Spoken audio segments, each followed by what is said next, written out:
Exercise 1. Standing hip flexion and extension. The outside foot is placed on the floor, while the inside heel rests on the shoulder pad. The knees are opened about 30 degrees apart. Exhale as you flex the hips and push the carriage out. Inhale as the back leg pulls the carriage back. Exercise 2. Shoulder flexion combined with hip flexion and extension. Lift the back knee off the carriage and raise both arms overhead. Exhale to push the carriage out while lifting the arms. Inhale to lower the arms and pull the carriage back. Keep your head, neck, and tailbone aligned in one line, and maintain stability in the outside hip, thigh, and knee to prevent the knee from collapsing inward. Adding some external load can help the gluteus medius and minimus engage more effectively. Exercise 3. Shoulder flexion training. Keep the lower body stable and allow the upper body to move dynamically. When training the glutes, it is important to include arm-raising movements. Exercise 4. Hip flexion combined with unilateral leg abduction. Set up the short box. Place the knee and lower leg of the top leg against the edge of the box, with the two legs about a fist width apart. Inhale to flex the hips downward while the top leg pushes the box outward. Exhale to drive the heel into the ground, extend the hips upward, and pull the dumbbell upward.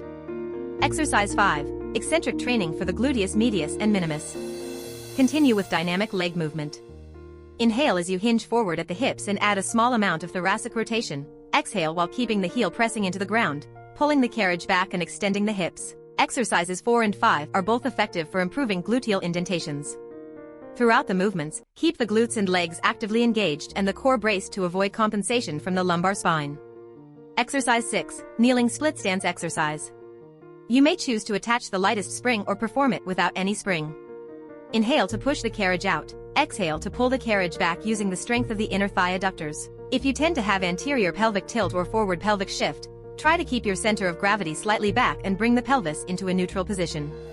Exercise 7. Split stance combined with hip flexion and extension. Inhale to flex the hips downward, exhale to extend the hips upward. During hip extension, avoid consciously squeezing the glutes, simply feel the stretch and extension through the top of the thighs. Habitually clenching the glutes can make the hips appear more square over time, so be mindful of this. Continue to keep the head, neck, and tailbone aligned. Exercise 8. Shoulder flexion training again. From a forward hip hinged position, hold the dumbbells and perform an outward arm opening movement. Raising the arms not only trains the shoulders and upper back but also increases the load and challenge on the glutes and legs.